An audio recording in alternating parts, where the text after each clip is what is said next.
เอาไหมมันใหญ่หน่อยว่าเอานี่เขาต้องเอาไหมเอา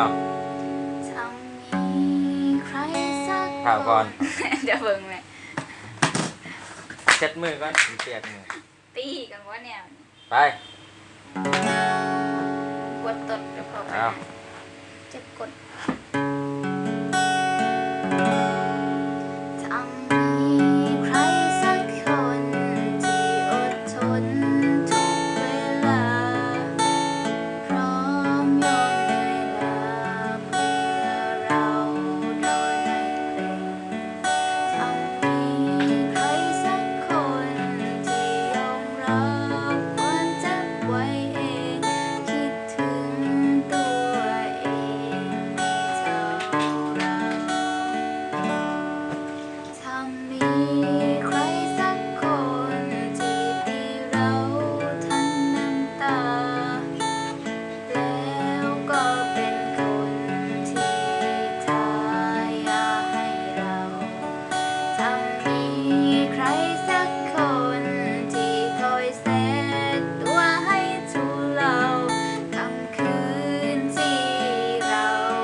ความผิด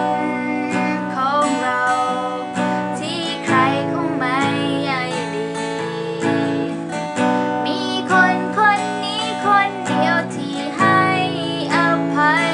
ปากบ่นว่าแสนรักว่าเราไม่ดีเท่าใครในใจก็รักไม่เปลี่ยนอยากขอบคุณ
ขอบคุณฟ้า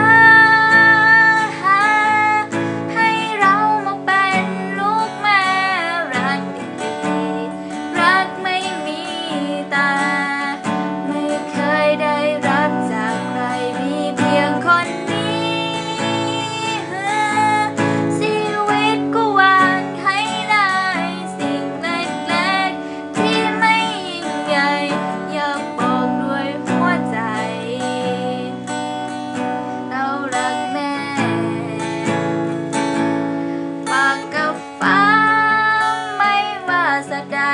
ขอเป็นลูกแม่ได้ไหม